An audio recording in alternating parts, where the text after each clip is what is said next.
Long ago, before Ghana had a name. Before white men came across the sea. Before guns roared in African forest. There lived a people so rich in gold that the earth itself seemed to shine under their feet. They were not small. They were not afraid.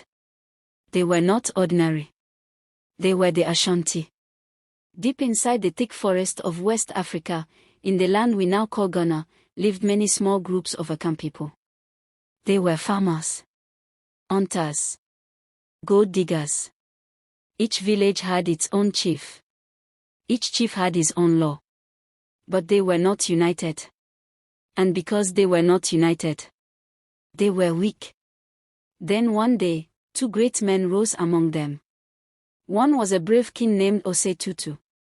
The other was a feared priest named Okomfo Anekai.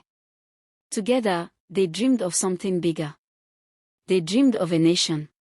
One night, something happened. The people gathered in fear and wonder as Okomfo Anekai raised his hands toward the sky. And then, a golden stool slowly came down from the clouds and landed on the lap of King Osei Tutu. The people fell to their knees. This was not just a stool. It was the soul of the Ashanti nation. It did not belong to the king. It belonged to the people. From that day, the Ashanti became one. Different villages became brothers. Different clans became one family. Different chiefs became one army. And the Ashanti Empire was born. The Ashanti were not gentle rulers. They were warriors. They trained their boys for war. They taught courage as a lesson. They praised bravery like a god. Their enemies feared the sound of Ashanti drums. Their army moved like fire through the forest. Village after village fell under Ashanti power. And everywhere they ruled, there was one thing. Gold. Gold in the rivers.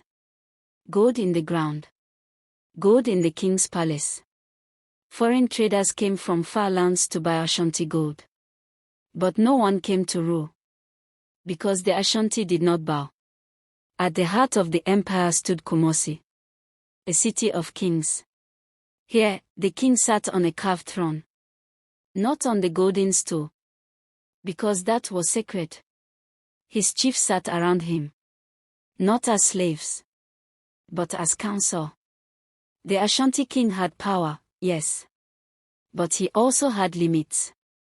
He could be removed. Yes, even a king could fall. If he failed his people.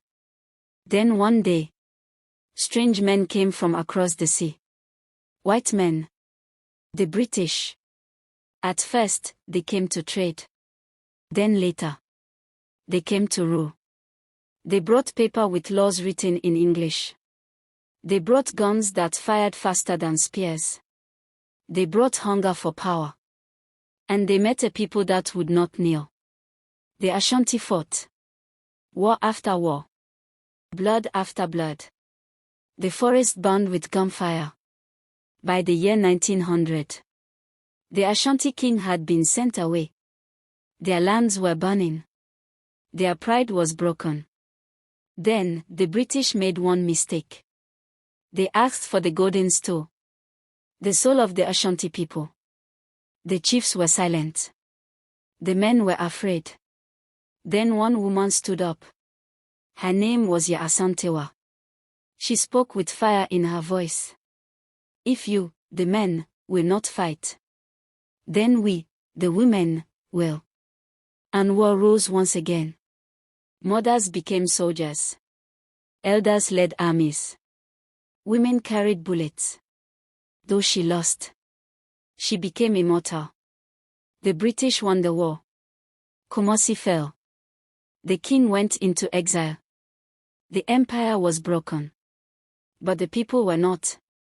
The golden stool was hidden. And to this day, no white man has ever sat on it. No enemy has ever touched it. Because even defeated people can still be undefeated inside. Today, the Ashanti still live in Ghana. Still powerful. Still proud. Still royal. Their king still sits in Kumasi. Their festivals still shake the earth with drums. Their cloth, Kent, is worn around the world. Their gold designs shine on global fashion. Their history lives in their blood. The Ashanti were not perfect. They made enemies. They spilled blood. But they built something rare. A kingdom with pride. A people with memory.